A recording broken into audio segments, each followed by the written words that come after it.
भगवान श्री कृष्ण को नमस्कार करते हुए आप सभी का अनंत एकेडमी ऑफ मैथमेटिक्स में स्वागत है।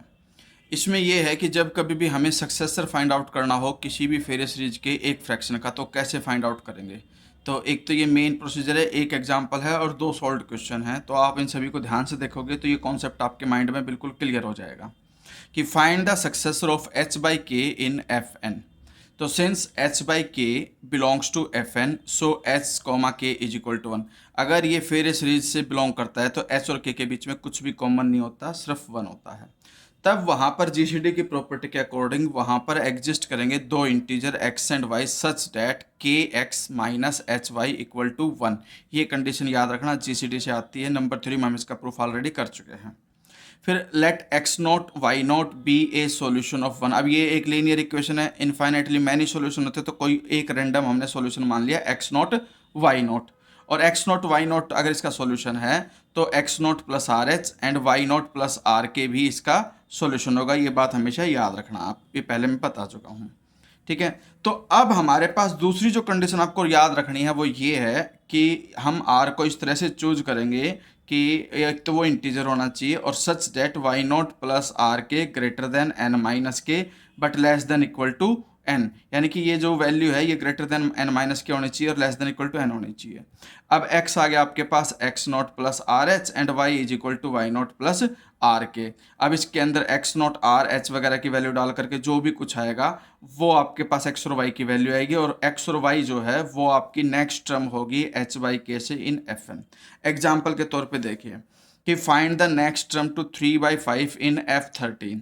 ठीक है, तो first we fixed integer x and y such that. सबसे पहली कंडीशन तो यही है कि एक्स और वाई दो इंटीजर लेंगे सच डेट एक्स को मल्टीप्लाई करो के यानी कि 5 से, माइनस में 3y यानी कि y मल्टीप्लाई होता है h से और ये h बाई के होता है। तो ये कंडीशन याद रखना कि डिनोमिनेटर x से मल्टीप्लाई होगा, न्यूमरेटर y से, और सब्ट्रैक्शन जो इक्वल टू 1 आएगी।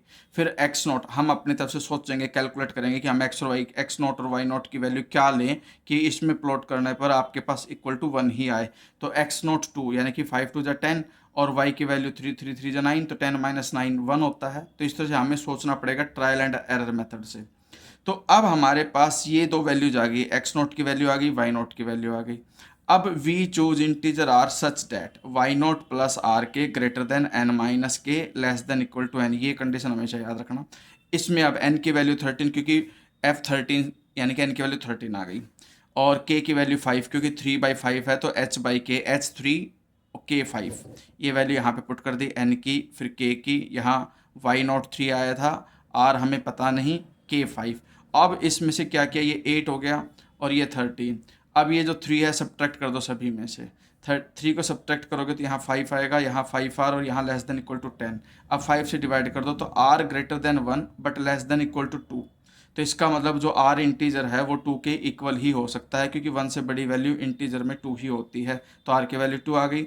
Hence the required fraction is, और ये याद रखना नया जो फ्रैक्शन बनेगा नेक्स्ट वाला वो बनेगा x not plus r h divided by y not plus r k is equal to 2 plus 2 into 3, क्योंकि एक्स नॉट की वैल्यू 2, आर की वैल्यू 2, एच की वैल्यू 3, सिमिलरली नीचे वाई नॉट की वैल्यू 3 प्लस आर की वैल्यू 2 और के की वैल्यू 5 रख के इसको सिंप्लीफाई कर दिया, सोल्व करके 8/13 नेक्स्ट टर्म आ गई आपकी 3/5 के जस्ट नेक्स्ट फेरियर सीरीज की टर्म आएगी। इसी तरह से ये दो क्वेश्चन है कि find the term next to 12/19 in F23 and find the successor of 4/9 in F13, जिनका आंसर आएगा 7/11 और 5/11। आप इनको करके भी देख लेना, इनका सॉल्यूशन भी मैंने किया हुआ, वो भी मैं आपको साथ के साथ दिखा देता हूँ। एक तो ये है कि find the term next to 12/19 in F13। सबसे पहले वही है भाई, first we find two integer x and y such that 19x minus 12y equal to 1। ये कंडीशन आ गई। उसके बाद हम क्लियरली हम सिलेक्ट करेंगे, सोच करके दिमाग लगा करके 1 बाई 1 वैल्यू पुट करके कि भाई एक्स नोट को क्या रखूँ, वाई नोट को क्या रखूँ। तो एक्स नोट मैंने 7 रखा और वाई नोट मैंने 11 रखा, तो ये 133 आएगा, माइनस में ये 132 और डिफरेंस 1 के इक्वल आएगा। तो इस तरह से एक्स नोट वाई नोट की वैल्यू आ गई 7 और 11, ये एक सॉल्यूशन होगा।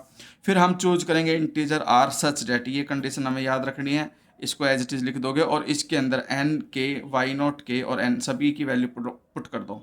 ठीक है, 23 minus 19 less than 11 plus r into 19 less than equal to 23।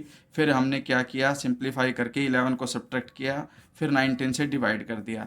तो नेगेटिव और पॉजिटिव के बीच में, क्योंकि देखो ये 0 पॉइंट समथिंग है और ये नेगेटिव वैल्यू है, तो ये भी 0 पॉइंट समथिंग ही है लेकिन नेगेटिव में। तो नेगेटिव से पॉजिटिव के बीच में जो इंटीजर आता है वो सिर्फ 0 आ सकता है, तो आर की वैल्यू आ गई 0।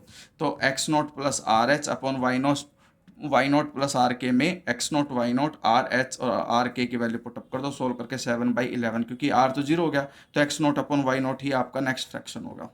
और लास्ट वाला जो होता है ना, इसके अंदर ये है, एक मिनट, इसमें ये गड़बड़ कर गया भाई, यहाँ पे 23 है एक्चुअली, ठीक है, ये मैं गलती कर गया था, इसमें देख लेना। इसमें ये है 13 वाला 4/9, तो ये आप खुद से कर लेना कि भाई 4/9 है F13 में तो क्या होगा, आंसर मैं बता चुका हूँ।